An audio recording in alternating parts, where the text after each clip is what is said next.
ನಾನು ಮೊದಲು ಕೇಳೋದು ಸೌಜನ್ಯನಿಗೆ ಯಾವಾಗ ನ್ಯಾಯ ಕೊಡಿಸ್ತೀರಾ? ನಮ್ಮ ಉಪವಾಸವನ್ನು ಲೆಕ್ಕಿಸದೆ ಇದು ನ್ಯಾಯದ ಕಡೆ ನಾವು ನ್ಯಾಯದ ಬೇಡಿಕೆ ಆಗಿದೆ. ಭಾರತಕ್ಕೆ ಸ್ವಾತಂತ್ರ್ಯ ಸಿಕ್ಕಿ ಇಷ್ಟು ವರ್ಷಗಳಾದರೂ ಕೂಡ ಮಹಿಳೆಗೆ ಯಾವುದೇ ರೀತಿಯ ಸ್ವಾತಂತ್ರ್ಯ ಸಿಕ್ಕಿಲ್ಲ. ಪುಟ್ಟ ಮಕ್ಕಳನ್ನು, ನಮ್ಮ ಪುಟ್ಟ ಹೆಣ್ಣು ಮಕ್ಕಳನ್ನು ನಮ್ಮ ಪಕ್ಕದ ಅಲ್ಲಿರುವ ಅಂಗಡಿಗೆ ಕಳಿಸಲಿಕ್ಕೆ ನಮಗೆ ಭಯ ಆಗ್ತದೆ. ಇಲೆಕ್ಟ್ ಮಾಡಿದ ರಾಜಕೀಯದವರ ಅಥವಾ ನಮ್ಮನ್ನೇ ನಾವು ಬದಲು ಮಾಡುವುದಾ ಅನ್ನುವಂಥದ್ದು ನಮಗೆ ಒಂದು ಪ್ರಶ್ನೆ ಆಗಿದೆ. ಸರ್ಕಾರವು ಏನಾದರೂ ತ್ವರಿತವಾಗಿ ಇದರ ಬಗ್ಗೆ ಕಾನೂನನ್ನು ಕಠಿಣಗೊಳಿಸಬೇಕೆಂದು ನಾವು ಕೇಳಿಕೊಳ್ತಿದ್ದೇವೆ. ಮಹಿಳಾ ದಿನಾಚರಣೆ ಅಂದ ಕೂಡಲೇ ಭಾಳೊಂದು ಸಂಭ್ರಮ ಎಂಬ ಒಂದು ನಿಲುವು ನಮ್ಮದಾಗಿತ್ತು. ಆದರೆ ಸಂಭ್ರಮಿಸಲು ಯಾವುದೂ ಕೂಡ ನಮಗೆ ಒಂದು ದಾರಿ ಇಲ್ಲ. ಯಾಕೆಂದರೆ ಯಾವ ಇದಕ್ಕೋಸ್ಕರ ನಾವು ಸಂಭ್ರಮಿಸಬೇಕು ಈ ಮಹಿಳಾ ದಿನಾಚರಣೆಯನ್ನು? ಯಾಕೆಂದರೆ ಇಂದು ನಮ್ಮ ದೇಶದಲ್ಲಿ ನಮ್ಮ ಮಹಿಳೆಯರ ಮೇಲೆ ಆಗುತ್ತಿರುವ ದೌರ್ಜನ್ಯ, ಅತ್ಯಾಚಾರ ಎಂಬುದು ವರ್ಷದಿಂದ ವರ್ಷಕ್ಕೆ ಮಿತಿಯನ್ನು ಮೀರ್ತಾ ಹೋಗುತ್ತಾ ಇದೆ.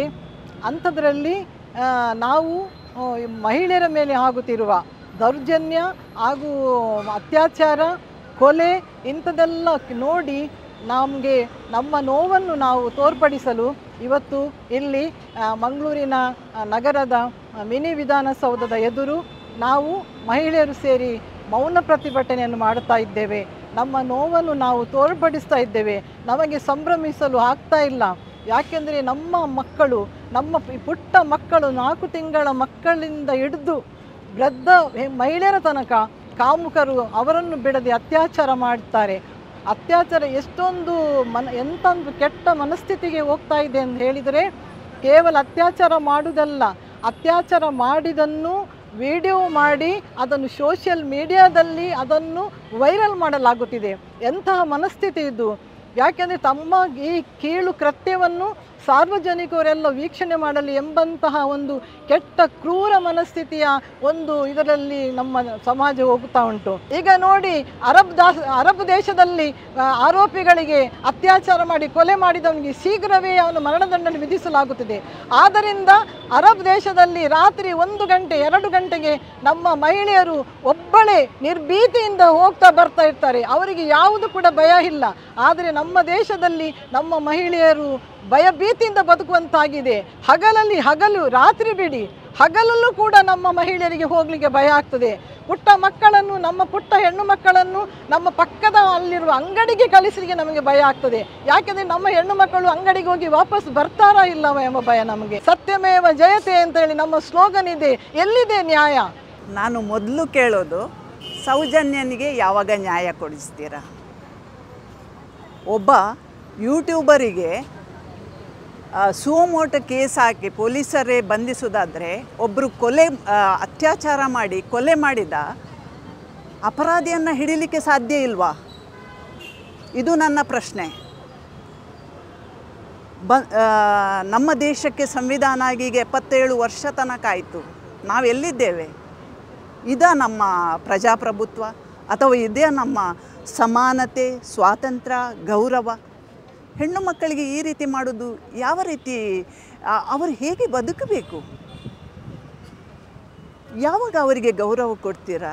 ಯಾವಾಗ ಅವರಿಗೆ ಸ್ವಾತಂತ್ರ್ಯ ಕೊಡ್ತೀರಾ? ಅವರಿಗೆ ಮರ್ಯಾದೆ ಅನ್ನೋ ಒಂದು ಹೆಸರಲ್ಲಿ ಅವರನ್ನು ಬಂಧನದಲ್ಲಿಟ್ಟಿದ್ದೀರಾ. ಮರ್ಯಾದೆ ಗಂಡು ಮಕ್ಕಳಿಗೆ ಇಲ್ವಾ? ಇಡೀ ಪ್ರಪಂಚದಲ್ಲಿ ಯಾವುದೇ ಜೀವಿಗಳಲ್ಲಿ ಮರ್ಯಾದೆ ಅನ್ನುವ ಹೆಸರು ಇಲ್ಲ. ನಮ್ಮ ಮನುಷ್ಯ ಕುಲದಲ್ಲಿ ಮಾತ್ರ ಮರ್ಯಾದೆ ಅನ್ನುವಂಥದ್ದು ಇರುವುದು. ಅದು ಹೆಣ್ಣು ಮಕ್ಕಳಿಗೆ. ಇಂಥ ಸಮಾಜದಲ್ಲಿ ಇರಲಿಕ್ಕೆ ನಮಗೆ ನಿಜವಾಗಿ ಬೇಸರ ಆಗ್ತದೆ. ದಿನ ಬದುಕಿನಲ್ಲಿ, ಸಾಮಾಜಿಕ ಜೀವನದಲ್ಲಿ ನಾವು ಎಷ್ಟು ಹೆಣ್ಣು ಮಕ್ಕಳ ಕಷ್ಟವನ್ನು ನೋಡ್ತೇವೆ. ಇದನ್ನು ಹೇಗೆ ನಿವಾರಿಸೋದು? ಇದನ್ನು ಯಾರು ನಿವಾರಿಸೋದು? ಇಲೆಕ್ಟ್ ಮಾಡಿದ ರಾಜಕೀಯದವರ ಅಥವಾ ನಮ್ಮನ್ನೇ ನಾವು ಬದಲು ಮಾಡೋದಾ ಅನ್ನುವಂಥದ್ದು ನಮಗೆ ಒಂದು ಪ್ರಶ್ನೆ ಆಗಿದೆ. ನಮಗೆಲ್ಲರಿಗೆ ಒಂದು ಖುಷಿಯ ದಿನ, ಹೆಮ್ಮೆಯ ದಿನ ಈ ಮಹಿಳಾ ದಿನಾಚರಣೆ. ಇಷ್ಟು ವರ್ಷದಿಂದ ನಾವು ಖುಷಿಯಾಗಿ ಇದನ್ನು ಆಚರಿಸ್ತಾ ಇದ್ದೆವು. ಆದರೆ ಈ ಸಲ ನಮಗೆ ಈ ಮಹಿಳಾ ದಿನಾಚರಣೆಯನ್ನು ಆಚರಿಸಲಿಕ್ಕೆ ಮನಸ್ಸು ಬರಲಿಲ್ಲ. ಅಂದರೆ ನಮ್ಮಂತಿರುವ ಮಹಿಳೆಯರು, ನಮ್ಮಂತಿರುವ ಹೆಣ್ಣು ಮಕ್ಕಳು ಎಲ್ಲರ ಮೇಲೆ ಆಗುವಂಥ ಅತ್ಯಾಚಾರ, ಅನ್ಯಾಯ, ಕೊಲೆಗಳನ್ನು ನೋಡುವಾಗ ತುಂಬ ಬೇಸರ ಆಗ್ತದೆ. ಮನಸ್ಸಲ್ಲಿ ತುಂಬ ಬೇಸರ ಆಗ್ತದೆ. ಯಾವ ರೀತಿಯಲ್ಲಿ ಮಹಿಳೆಯರಿಗೆ ಬೇಟಿ ಬಚಾವ್ ಅಂತ ಹೇಳಲಾಗಿತ್ತು, ಆದರೆ ಬೇಟಿ ಬಚಾವ್ನ ಒಂದಿಷ್ಟು ಕುರುಹು ಕೂಡ ನಮ್ಮ ಸಮಾಜದಲ್ಲಿ ಕಾಣ್ತಾ ಇಲ್ಲ. ಎಲ್ಲಿ ನೋಡಿದ್ರಲ್ಲಿ ಮಹಿಳೆಯರನ್ನು ಕೊಲೆ ಮಾಡೋದು, ಅತ್ಯಾಚಾರ ಮಾಡೋದು ಇದೇ ಆಗ್ತಾ ಇದೆ. ಯಾವಾಗ ಈ ಒಂದು ಸೌಜನ್ಯನಿಗೆ ನ್ಯಾಯ ಸಿಗ್ತದ ಆ ದಿವಸ ನಿಜವಾಗಿ ನಮಗೆ ಸ್ವಲ್ಪ ಆದರೂ ನಮ್ಮ ಕಾನೂನು ಮೇಲೆ ಅಥವಾ ನ್ಯಾಯಾಂಗದ ಮೇಲೆ ನಮಗೆ ನಂಬಿಕೆ ಬರ್ತದೆ. ಇಲ್ಲ ಅಂದರೆ 12 ವರ್ಷ ಆಯಿತು, ಇನ್ನೂ ನಾವು ಅಸಮಾನತೆಯಲ್ಲೇ ಇದ್ದೇವೆ. ಬಡವ ಶ್ರೀಮಂತ, ಹೆಣ್ಣು ಗಂಡು, ಜಾತಿ ಧರ್ಮ ಎಲ್ಲದರಲ್ಲಿ ತಾರತಮ್ಯ. ಯಾಕೆ ಇದು? ಸೊ ಇಂಥ ಒಂದು ನಾವು ಮಹಿಳಾ ದಿನಾಚರಣೆಯನ್ನು ಸಂಭ್ರಮದಿಂದ ಆಚರಿಸುವುದಲ್ಲ, ನಾವು ದುಃಖದಿಂದ ಆಚರಿಸ್ತಾ ಇದ್ದೇವೆ. ನಿಜವಾಗಿ ಹೇಳಬೇಕಾದ್ರೆ ಹೆಣ್ಣಿಗೆ ಕುಟುಂಬದಲ್ಲಿ ಸಹ ಭದ್ರತೆ ಇಲ್ಲ, ಸಮಾಜದಲ್ಲೂ ಭದ್ರತೆ ಇಲ್ಲ, ಕೆಲಸದ ಸ್ಥಳದಲ್ಲೂ ಭದ್ರತೆ ಇಲ್ಲ. ಎಲ್ಲಿ ಹೋಗಬೇಕು ನಾವು? ಇದು ನನ್ನ ಪ್ರಶ್ನೆ.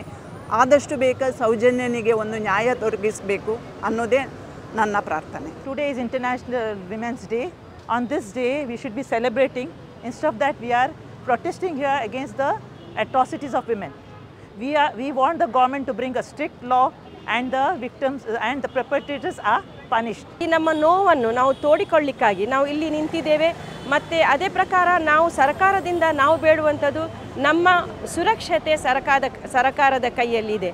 ಯಾರು ಇಂತಹ ಕಲ್ಪ್ರಿಟ್ಗಳಿದ್ದಾರೆ ಅವರಿಗೆ ಕಠಿಣವಾದ ಶಿಕ್ಷೆಯನ್ನು ಸರ್ಕಾರ ಒದಗಿಸಬೇಕು ಅಂಥೇಳಿ ನಮ್ಮ ಕರೆ ಕೂಡ.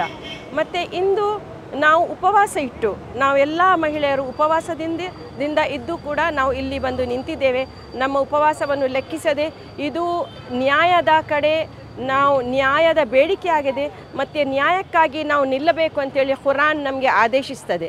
ಈ ಖುರಾನಿನ ಆದೇಶವನ್ನು ಮುಂದಿಟ್ಟುಕೊಂಡು ನಾವು ನ್ಯಾಯಕ್ಕಾಗಿ ಹೋರಾಡಲಿಕ್ಕೆ ಅಂಥೇಳಿ ನಾವು ಇಲ್ಲಿ ಬಂದು ನಿಂತಿದ್ದೇವೆ. ದೇವಿ ಸರಸ್ವತಿ ಎಂಬುದಾಗಿ ಪೂಜಿಸಲ್ಪಡುವಂತಹ ದೇಶದಲ್ಲಿ ನಾವಿರುವುದು. ಆದರೆ ಇಂದು ನಾವು ನಮ್ಮವರು ಎಂದು ಹೇಳಿ ಬೀದಿಗಿಳಿಯುವಂತಹ ಪ್ರಯತ್ನ ಮಾಡಿದರೆ ಇಲ್ಲಿ ನಮ್ಮವರು ಎಂದು ಯಾರೂ ಕೂಡ ನಮಗೆ ಕಾಣ್ತಾ ಇಲ್ಲ. ಯಾಕೆಂದರೆ ಮಹಿಳೆ ಅತ್ಯಂತ ಕ್ರೂರವಾಗಿ ಅತ್ಯಾಚಾರಕ್ಕೆ ಒಳಗಾಗುವುದನ್ನು ನಾವು ಕಾಣುತ್ತಾ ಇದ್ದೇವೆ. ನಿರ್ಭಯ ಅತ್ಯಾಚಾರವಾದಂತಹ ಸಂದರ್ಭದಲ್ಲಿ ಇಡೀ ದೇಶವೇ ಬೀದಿಗೆ ಬಂದಿತ್ತು. ಕಠಿಣ ಕಾನೂನುಗಳು ರಚನೆ ಆಯಿತು. ಆದರೂ ಕೂಡ ನಿರ್ಭಯ ಹತ್ಯೆ ಬಳಿಕ 30,000ಕ್ಕಿಂತ ಹೆಚ್ಚು ಅತ್ಯಾಚಾರ ಪ್ರಕರಣಗಳು ಬೆಳಕಿಗೆ ಬಂದಿವೆ ಎಂದು ವರದಿಯು ಹೇಳ್ತಾ ಇದೆ. ಶಿಕ್ಷೆಯ ಪ್ರಮಾಣ ಬಹಳ ಕಡಿಮೆ. ಇತರ ದೇಶಗಳಿಗೆ ಹೋಲಿಸಿದರೆ ನಮ್ಮ ದೇಶದಲ್ಲಿ ಶಿಕ್ಷೆಯ ಪ್ರಮಾಣ ಕಡಿಮೆ ಇರುವುದರಿಂದಲೇ ಇಂದು ಕುಕ್ಕರ್ನಲ್ಲಿ ಪೀಸ್ ಮಾಡಿ ಫ್ರಿಡ್ಜ್ನಲ್ಲಿ ಇಡುವಂತಹ ಕೃತ್ಯಗಳು ನಡೀತಾ ಇದೆ, ದಿನದಿಂದ ದಿನಕ್ಕೆ ನಡೆಯುತ್ತಾ ಇದೆ.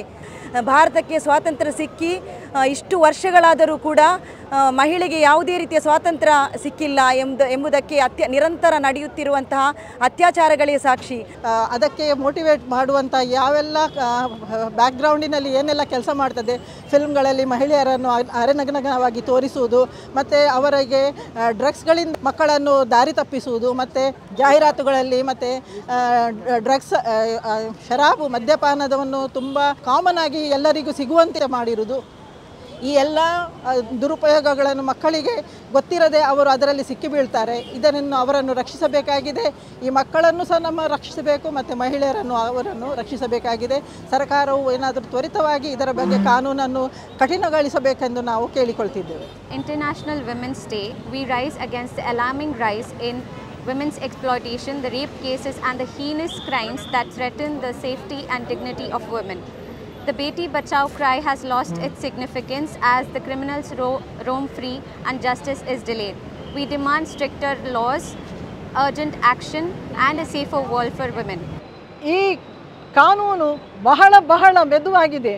ಕಠಿಣ ಕ್ರಮವನ್ನು ಕೈಗೊಳ್ಳಬೇಕು, ಕಠಿಣ ಕಾನೂನು ಬರಬೇಕು.